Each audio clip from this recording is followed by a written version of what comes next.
Nah itu kan setiap tahun pasti pengen target yang berbeda, dan mungkin katakanlah kita pengen melakukan fondasi awal di 5 tahun pertama. Nih tadi kita pengen mengumpulkan modal, kemudian pengen dikenal secara luas, baru di kabupaten, mungkin ini udah mau naik ke skala nasional, mau dinaikkan lagi.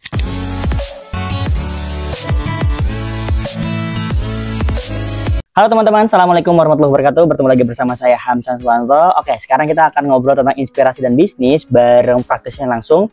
Jadi beliau merupakan seorang praktisi pembina UMKM yang menggo online kan UMKM yang ada di daerah Magelang dan sekitarnya, bahkan udah jauh banget selain itu ya. Dan banyak banget bisnis yang udah beliau garap dari sektor wisata, dari tanaman ya Mas ya. Iya, tanaman juga digarap, Masya Allah banget.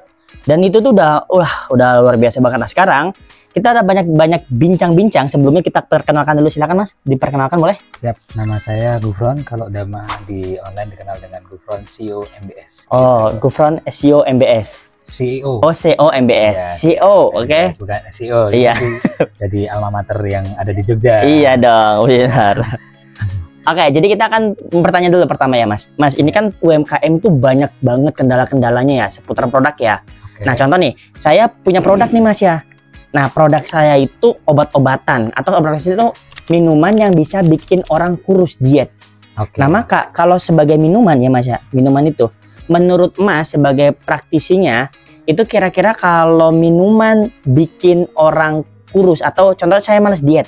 Saya malas diet, tapi saya pengen minum aja deh tapi bukan obat, kayak teh gitu, kayak herbal gitu. Nah, maka apa aja yang harus diurusin biasanya Mas? Biasanya kita butuh dari mulai pembuatan nama, dibuat logonya dulu. Oh, jadi harus logonya dulu. Harus logonya dulu ya. Logonya dulu biar nanti audien atau market kita itu bisa tahu betul ini posisinya seperti apa sih, alam bawah sadarnya mereka, biar tahu logonya itu seperti apa. Tentunya nanti perizinan termasuk kalau di produk-produk makanan ya ada PIRT. PIRT itu wajib semua makanan? Ya, kalau nggak ada PIRT-nya Mas? Sebetulnya nggak apa-apa secara umum, tapi untuk bisa orang minum itu biar lebih biar lebih trustnya terbentuk, biar lebih yakin itu ada legalitasnya dari pemerintah. Gitu. Kalau ini Mas, kan kita bicara masalah legalitas pemerintahan ini kan banyak banget UMKM yang di awal, apakah kalau di awal itu harus ngurus dulu gitu-gituan atau fokusnya apa nih mereka? Karena kan mereka tuh belum punya biaya. Atau bisa nggak Mas, contoh saya nih ada yang mau jualan nih, diurus dulu, dibantu diurus, terus habis itu mulai dibantu jualan. Nah kira-kira nih setelah kita memikirkan logo, nah logo itu setiap jenis produk itu apakah sama? Sebetulnya nggak harus banyak juga, nggak harus satu juga, itu fleksibel sih sebetulnya. Jadi kalau bisa satu logo bisa mencakup semuanya lebih baik, karena kan di dalam logo itu ada visi misi usahanya, ada nama doanya, ada tagline-nya, terus kemudian sebetulnya bisa jadi anak turunan juga, tidak hanya cukup satu logo juga bisa. Nggak ada bakunya, cuman kaidah-kaidahnya itu seharusnya memang bisa mewakili bahwa cita-citanya sebuah usahanya dia itu ada di dalam logo. Kita bicara masalah logo nih Mas, banyak banget kategori bisnis usaha, dari yang namanya makanan, minuman, jasa. Jasa tuh terbagi banyak banget ya. Fashion. Nah, produk yang pada umumnya itu fashion Mas, pakaian. Kira-kira kalau logo pakaian itu identik warnanya bagus apa Mas? Kalau yang pakaian identik warnanya cenderung ke yang cerah ya, tergantung set marketnya juga. Kalau yang tergantung target marketnya. Iya, target marketnya seperti apa. Kalau memang di usia anak-anak muda biasanya sukanya yang ngejreng gitu ya. Usia anak muda tuh 16 sampai berapa Mas biasanya? Kalau yang di muda sekarang itu kayaknya udah mulai dari usia SD itu udah kategorinya udah mulai. Oh, udah mulai muda.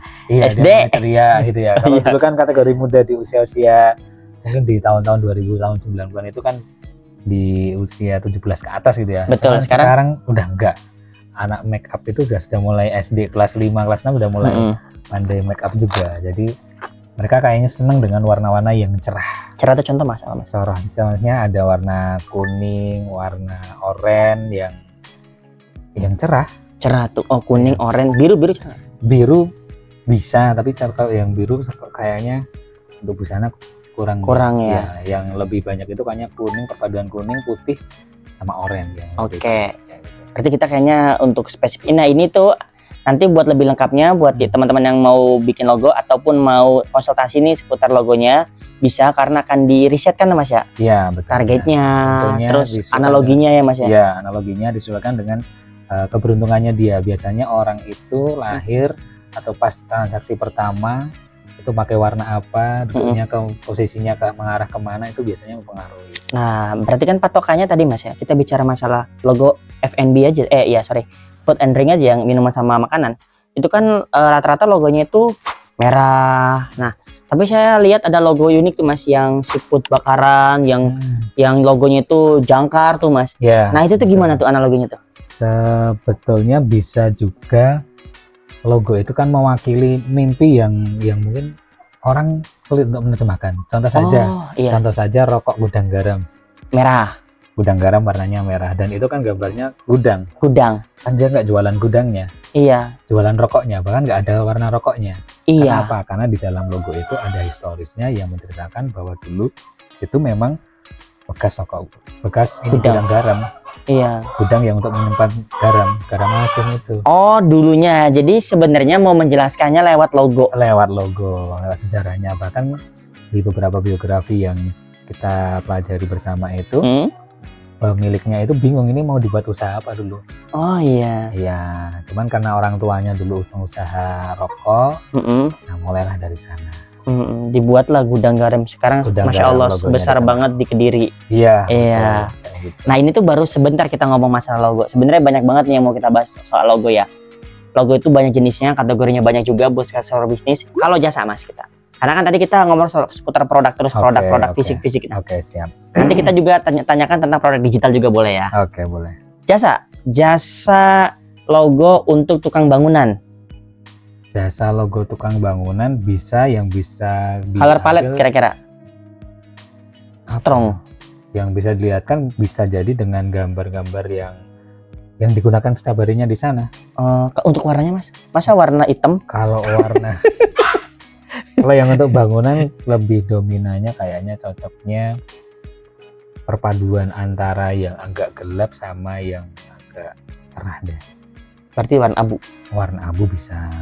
Ya. Bisa ya. Tapi sekali lagi sebetulnya nggak menggarisbawahi kalau warna itu bisa menjadi, tergantung ini mau historisnya kemana. Historisnya lagi dari si pemilik ini, atau mau ke arah marketnya yang sesuai dengan tadi warna cerahnya seperti apa. Betul.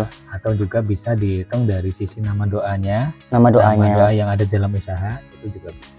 Berarti berapa indikasi Mas untuk bikin logo bagus? Contoh indikasinya itu dari doanya, harapannya gitu.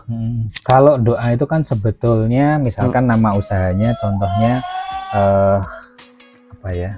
New Armada kalau bilang ya. New Armada. New Armada itu logonya ini jangkar. Nggak jualan kapal kan gitu maksudnya. Itu kan mobil Mas? Iya mobil. Tapi di logo itu mencerminkan kalau saya ada kaitannya dengan mobil transportasi jalan kayak gitu, yang dibutuhkan oleh orang lain. Bisa juga jangkar itu menjadi fondasi kuat sehingga ketika terjadi badai, dia tetap bisa bertahan. Jadi filosofinya itu. Kita lanjut Mas. Berarti untuk struktur memilih logo yang baik dan warna yang baik, nanti berarti ada berapa patokan Mas yang biasa Mas kasih nanti? Biasanya kalau untuk memilih dari mulai bentuk logo, kita lihat nih usahanya udah berjalan berapa tahun. Harusnya usia usaha pertama itu ya. Pertama. Soalnya kalau misalkan baru mulai 1 sampai 5 tahun ini biasanya katanya dengan modal, dengan badai yang akan dihadapi, terus dengan beberapa tantangan visi misi yang sebetulnya nanti bisa menjadi karakter ini mau seperti apa sih, karakter usaha ini mau dibawa kemana. Nah 5 tahun pertama itu yang bentuk di sana. Kita lanjut Mas. Untuk logo, apakah kita boleh mengganti logo kita? Contoh nih saya punya logo, tapi 2 tahun 5 tahun usaha saya pengen ganti logo, boleh nggak sebenarnya? Bagus apa nggak sih? Idealnya boleh, karena sebetulnya usaha itu kan setiap tahun pasti pengen target yang berbeda, dan mungkin katakanlah kita pengen melakukan fondasi awal di 5 tahun pertama. Tadi kita pengen mengumpulkan modal, kemudian pengen dikenal secara secara Luas. mungkin baru di kabupaten, mungkin Iya. ini udah mau naik ke skala nasional, mau dinaikkan lagi. Misalkan seperti itu. Jadi nanti di 5 tahun, misalkan Honda. Honda itu kan logo pertamanya dulu kayaknya apa, bentuk sayap. Oh, Honda tuh sayap dulu. Iya, Awal-awal awalnya sayap. sayap. Yang sebetulnya kan itu bukan jualan sayap juga. Iya, jualannya ini ya, Mas. Mesin. Iya, cuman hari ini di masyarakat kita apapun mereknya nyebutnya Honda. Iya. Motornya Honda. Yamaha, nyebutnya Honda. Itu Hondanya dipakai terutama orang-orang Jawa. Iya. Kayak Oh gitu. Ya, Terus, jadi biar melebarkan sayap. jadi Jadi melebarkan kayak sayap ya. ada isu terselubung dalam logo itu. Ini panjang banget berarti ya, Mas, pembahasannya ya. Betul. Nah, itu. Jadi sebenarnya ini masih banyak banget yang harus dibahas. Nah, tapi biar durasinya nggak kepanjangan. Nah, buat teman-teman nih yang baru bangun usaha atau mau bangun fondasi sektor bisnisnya, nanti bisa langsung konsultasikan sama Mas ya. Iya. Mas, ada nggak sih materi-materi yang ngebahasnya kayak gini? Ada kita bahas mulai dari tanggal lahirnya, mulai harinya, mulai warnanya kita udah bareng-bareng, visi misi usahanya seperti bareng, secara historisnya berdiri dari tahun berapa ke berapa juga bisa.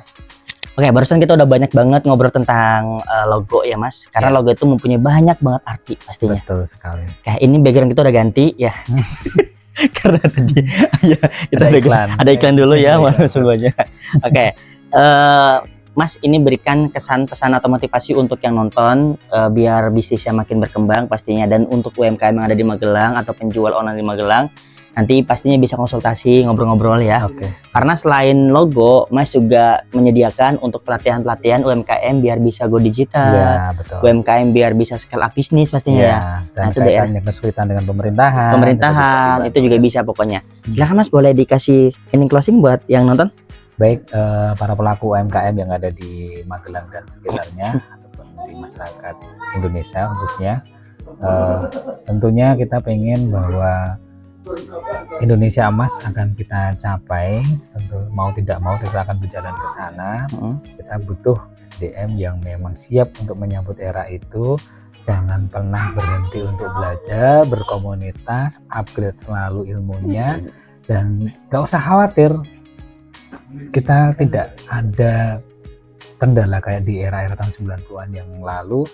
Di tahun 90-an yang lalu itu orang mau mengakses informasi itu susah ya. Susahnya mengakses informasi. Karena sekarang super mudah sekali. Jadi posisinya tidak harus ikut workshop yang berkepanjangan dan harus keluar kota, itu nggak harus sebetulnya. Tapi lewat channel-channel, lewat pelatihan-pelatihan yang dekat itu bisa. Via workshop itu menjadi bagian untuk mensukseskan, bisa di pelatihan-pelatihan yang mungkin 1 hari 2 hari itu juga bisa. Artinya tidak melulu yang harus berbayar mahal dulu kayak gitu. Mulai dari yang bisa dulu. Tapi nonton video ya, nonton video itu bisa. Nonton video di mana mereka bisa nonton video, Mas? Seputar ilmu-ilmu yang Mas bakal sharing itu. Kalau di kita ada di channel Magnet Rezeki Langit. Nanti di sini ya, ada di sini nanti. Pokoknya ada di sini. Nanti namanya bisa jadi berubah ya. Ya, ada di sini. Nanti juga ada info kontaknya Mas Gufronnya di sini buat yang mau konsultasi daerah Magelang dan sekitarnya. Ya, Mas. Iya, betul. Tentunya biar kita nanti bisa bareng-bareng diskusi bareng, belajar bareng, berproses. Saya pikir bisa membuat kita lebih cepat untuk melakukan scale up diri. Karena usaha itu harus di scale up. Kalau nggak scale up namanya nggak usaha. Harus punya PR, harus pusing, harus mau lebih effortnya keluar daripada orang lain. Oh, berarti harus punya PR, harus pusing, harus effortnya lebih dari orang lain. Itu 3. Jadi kalau kita sebagai pengusaha nggak pusing, tanda tanya. Iya, karena namanya aja businessman. Iya. Bisnis itu garis bawahnya artinya adalah urusan. Bisnis itu urusan. Iya, businessman mencari urusan. Berarti nyari masalah. Mencari masalah. Tentunya harus kita sediakan solusinya juga. Karena banyak orang yang nggak bisa menyelesaikan masalahnya. Kita menyediakan solusi, bisa mengatasi permasalahan orang lain. Disitulah kita baru mendapatkan feedback rezeki. Pokoknya buat daerah Magelang dan sekitarnya bisa langsung aja datang diskusi sama Mas Gufron langsung untuk seputar logo. Pastinya perizinan itu paling penting, karena Mas Gufron akan bantu perizinan kalian sampai detail lah, Mas. Iya, betul. Sampai detail. Nanti untuk konsultasinya langsung chat aja atau ke kantornya, Mas? Iya, ke kantornya ada di Semen Salam, Kabupaten Magelang. 2 kilo dari perbatasan Jogja. Itu. Oke, mungkin itu aja untuk inspirasi kita hari ini, diskusi kita hari ini. Terima kasih buat yang sudah nonton. Silahkan bisa di-share ke sosial medianya, bisa share di Facebook, Instagram, TikToknya ya. Buat kalau memang ini dirasa bermanfaat pastinya. Oke, kita akan sambung lagi di video selanjutnya. Terima kasih, sampai jumpa. Dadah. Dadah.